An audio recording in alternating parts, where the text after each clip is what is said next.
Construction of AC में pipes लगाए खरीदने के बाद, और एसी को कंस्ट्रक्ट करने के बाद मैंने एसी को करना क्या था, सेल, यानी मैंने जो चीज खरीदी है, वायर और पाइप्स खरीदी हैं, उसको डायरेक्टली यूज किया है in the production of taxable goods, in the production of taxable goods. उस एसी को टैक्सेबल गुड को मैंने आगे क्या करना है, सेल करना है। तो वो जो वायर और पाइप मैंने खरीदे थे उन पर भी इनपुट माइनस कर दिया जाता है। इसका लिखते हैं direct use in production of taxable goods.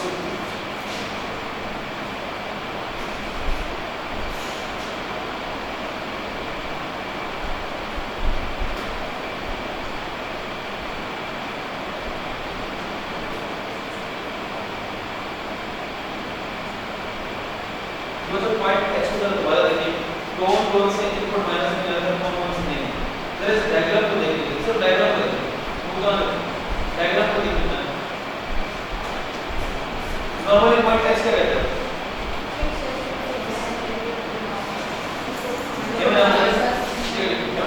Normally point x क्या कहता है, कौन से इनपुट, तीन इनपुट माइनस नहीं कर सकते, दो माइनस कर सकते हैं, तो क्या है फिक्स एसेट और जी बोलिए। फिक्स एसेट और नॉन फिक्स पे आप इनपुट माइनस कर सकते हैं, और जो बिल्डिंग यूटिलिटी होती है और जो वायर होती है जो छोटे परमानेंटली अटैच है, और फिर वो आप इस पे आप इनपुट माइनस ठीक है। अस्मा, इसकी एक्सेप्शन क्या है, कौन सी तीन ऐसे इनपुट माइनस कर सकते हैं, अभी बताया एक्सेप्शन पॉइंट है। पहली चीज क्या है, फैब्रिकेटेड बिल्डिंग से, हां, दूसरा पाइप्स और तार खरीदे दुकान में रखी बेचने के लिए, तीसरा पाइप्स और तार को क्या किया हमने, एसी में लगा दिया, और एसी को बाद क्या करना था, बेचना था। अब पाइप्स और तारों की खरीद पर इनपुट माइनस की जरूरत है। अब पढ़े पॉइंट एच, कहता goods used in input property और permanently attached to input. Goods used in input property का मतलब है ईंटें, रेत, सीमेंट, ईंटें, रेत, cement, goods used in input property, bricks, sand, cement, या फिर permanently attached to property, wires, pipes, paint, ये होता है permanently attached to input property. Such as building and construction material, paints, electrical pipes, wires and cables, इन सब पर input minus करने की इजाजत नहीं है। बट एक्सपोर्टिंग वाला है इन पर माइनस किया जाता है, इन पर प्री फैब्रिकेटेड बिल्डिंग्स तैयार छतें, गुड्स एक्वायर्ड फॉर सेल और रीसेल, वायर्स को दोबारा बेचने के लिए खरीदा, goods acquired for direct use in the production of textile goods, wires को एसी बनाने में इस्तेमाल किया और एसी को बेचना था। इन तीन चीजों को माइनस करने की इजाजत होती है। आगे बढ़ते हैं किस आने पॉइंट आई है, vehicles specified in custom act, parts of such vehicles, electrical and gas appliances, furniture, office equipments, petroleum goods acquired for sale और रीसेल।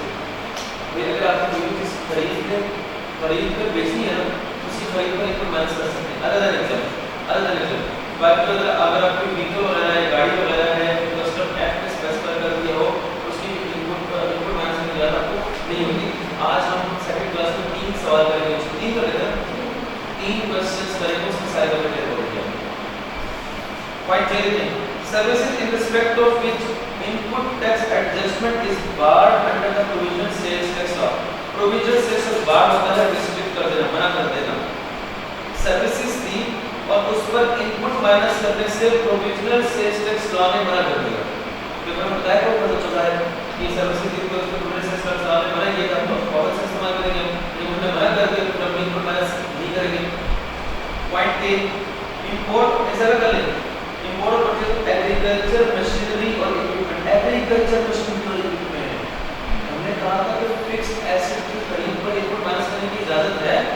यहाँ पहले अगर खरीदा या इंपोर्ट किया क्या एग्रीकल्चर मशीनरी इक्विपमेंट, तो उस पर इनपुट माइनस करने की इजाजत, सब्जेक्ट सेल्स उस पर इनपुट माइनस करने की इजाजत नहीं। ये सवाल में आएगा, देखेंगे इसको।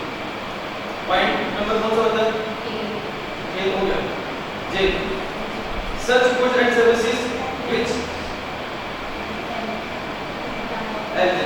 such goods and services which at the time of filing of return by the buyer have not been declared by the supplier in his return or he has not paid the tax due as indicated in his return। मैं मानता हूँ मुझे को बताएगा सही वो example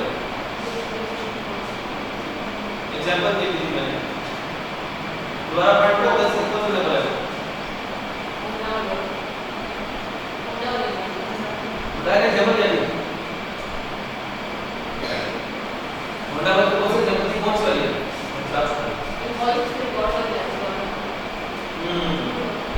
छोटा वालों में डोनाल्ड ट्रम्प को कहा था टायर बना के बेचो, डोनाल्ड ट्रम्प हमने टायर बना के दिए, इन दोनों ने सेल की, मोटा वाले ने परचेज की।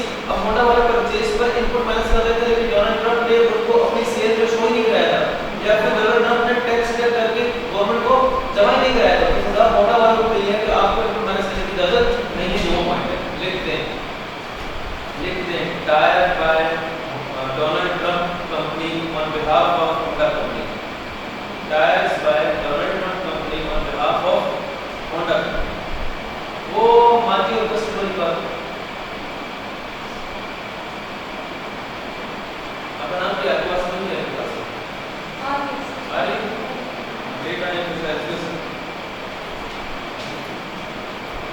ये बात करोगी पॉइंट कौन सा पॉइंट है?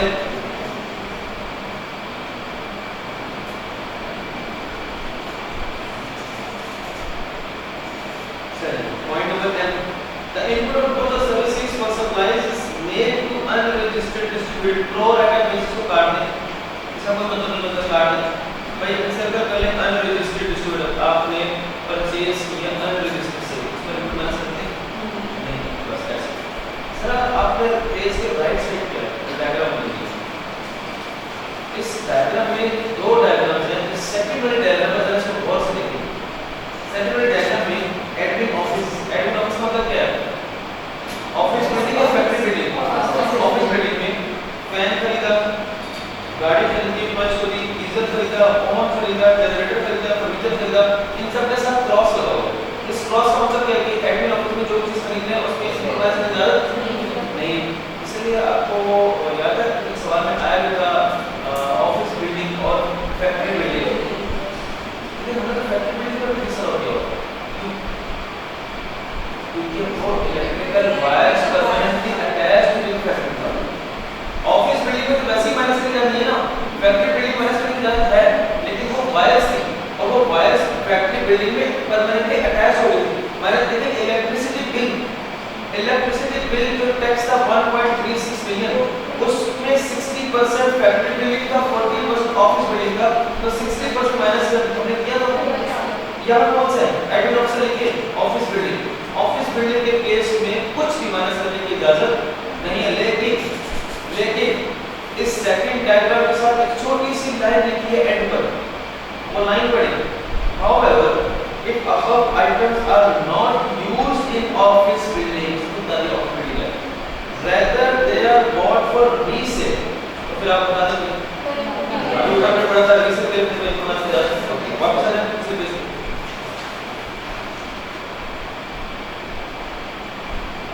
Point 2 पढ़े।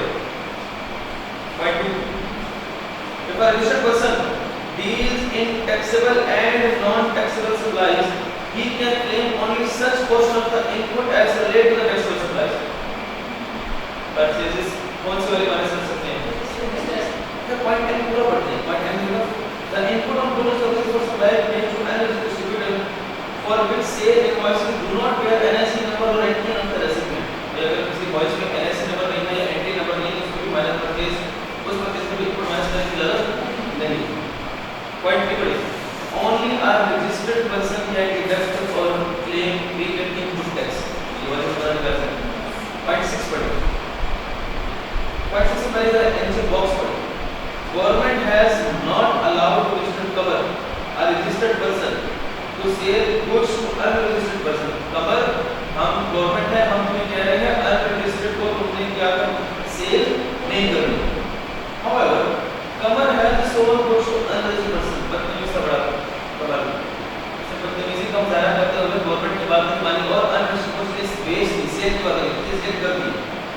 In this case, if he wants to deduct his input, for example 50 रुपए का, from his output for example 80 रुपए का, he will not be allowed to do this, rather he will be removed from his income। क्या मतलब? तो 10 कोई एक बंदा बॉडी वेट एक्सप्लेन कर सकता है, इनपुट माइनस जी, इनपुट माइनस करने की जरूरत नहीं है जब बिल के लिए इस केस इस क्या है जो बोले कि मैं नहीं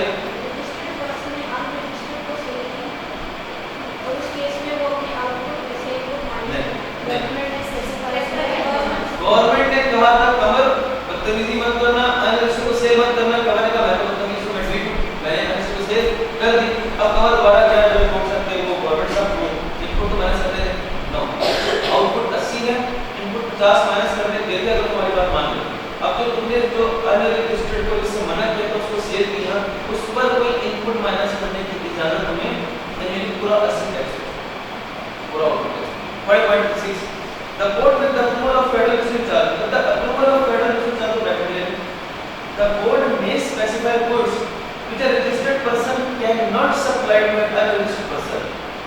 कोर्ट ने कहा रजिस्टर्ड फलां चीजें तुमने अनरजिस्टर्ड को नहीं बेची।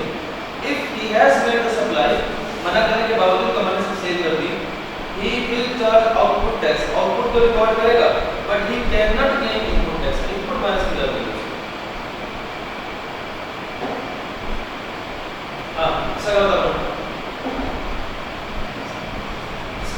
ये मैंने लिखा है कि आपने कुछ भौतिक का मेरे टेस्ट में रखा है, इसका मतलब क्या होगा?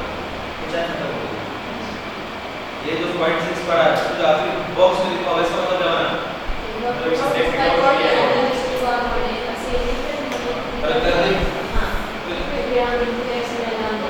हालांकि है रजिस्टर्ड पर्सन, रजिस्टर्ड कोई प्रोसेस तक होती है, लेकिन हमें अलाउ नहीं है। मुश्किल है ये टेबल, ये सबसे इम्पोर्टेंट है न्यूमेरिकली, सबसे इम्पोर्टेंट है न्यूमेरिकली, सबसे ज़्यादा इम्पोर्टेंट है। यहाँ से आपका मेजर न्यूमेरिकल बन के आएगा। यही तो है additional information with transactions. Okay,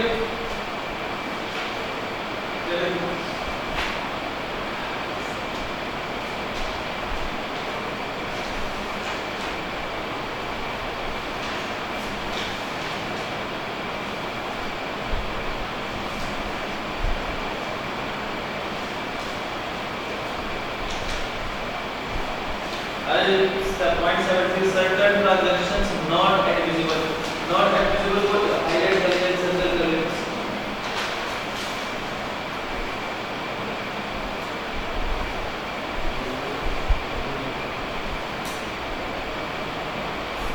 ये है सेक्शन 73 सेल्स टैक्स का बड़ा मुश्किल सेक्शन है, सेक्शन 73 इसका नाम है section 73 not admissible transactions not admissible. तेरा पॉइंट 1 पढ़ना बड़ा बेसिक्स है, पढ़ मेरी बात सुनो, फिर पॉइंट 1 पढ़ना।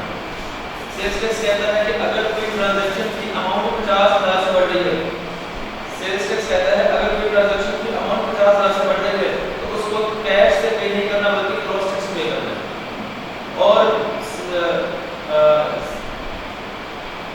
जो अमाउंट है आपने अगर क्रॉस टैक्स के अलावा पे कर दी तो आपको इनपुट माइनस करने की इजाजत नहीं है। सेक्शन 73 कहता है कि अगर कोई परचेज कर रहे हो और ट्रांजैक्शन 50,000 से ज्यादा की है तो परचेजर बायर पेमेंट किस तरह करनी है? क्रॉस टैक्स के थ्रू, अदरवाइज इनपुट माइनस करने की इजाजत नहीं। जो अमाउंट है वो बायर के बैंक अकाउंट से जाएगी, किसके बैंक अकाउंट में? सेलर के बैंक अकाउंट में। और बायर और सेलर दोनों ने अपने बैंक अकाउंट की डिटेल्स डिक्लेयर की होंगी, किसको? बोर्ड को। डिटेल्स डिक्लेयर की होंगी बोर्ड को। और ये सारी बातें होती है। अगर ये कंडीशंस मेट नहीं हो रही तो सजा किसको मिलेगी? बायर को। बायर को बायर पैसा मिलेगी, इसको इनपुट माइनस करने की इजाजत नहीं होगी। ये है सेक्शन 73। पता है मुश्किल है, आप पढ़ते हैं। Payment for a transaction exceeding 50,000 circular exceeding 50,000। Payment for a transaction exceeding 50,000 excluding utility bill, ये बात नहीं तो नेक्स्ट में यूटिलिटी बिल के बाद लाएंगे। तो हमारी को देखना कि 50,000 से किसी को कर रहा है, लेकिन क्या यूटिलिटी बिल है या अदर यूटिलिटी बिल है? यूटिलिटी बिल से करना। Payment for a transaction exceeding 50,000 shall be made by a cross check, मतलब पहले cross check shall be made by a cross check और अदर बैंकिंग चैनल मतलब क्या? इजी पैसा, कैश कैश, सादा पे, नया पे, जो भी है ऑनलाइन ऐप्स है। Payment for a transaction exceeding 50,000 excluding utility bill shall be made by a cross check or other banking channel, otherwise input will be disallowed, circle करने input will be disallowed, otherwise input minus करने की इजाजत नहीं होगी। Payment must be made from business bank account of buyer to business bank account of supplier, personal नहीं account, buyer के business account से supplier के account जाती है। Bank account of both buyer and supplier should be declared to board at the time of registration or to change of particular subsidiary declared to board thing. If the above conditions are not fulfilled, buyer will not be entitled to claim input tax. Further, supplier cannot claim input on amount not received in bank account. Buyer ने कहा मैंने amount भेज दिया, supplier को अभी तक वो जो अमाउंट है उसके बैंक अकाउंट में रिसीव अभी नहीं हुई, लेकिन supplier cannot claim input on amount not received in bank account। चलिए इस बात को छोड़िए, कुल मिला के बात करेंगे। बात ये बनेगी अगर आपने कोई ट्रांजैक्शन पे करनी है अब 50,000 तो आपने और यूटिलिटी बिल भी नहीं, आप यूटिलिटी बिल क्या होता है? बिजली का बिल कैश पे बात करें, यूटिलिटी बिल नहीं तो आपने वो कैश पे नहीं करना, या तो क्रॉस टैक्स पे करना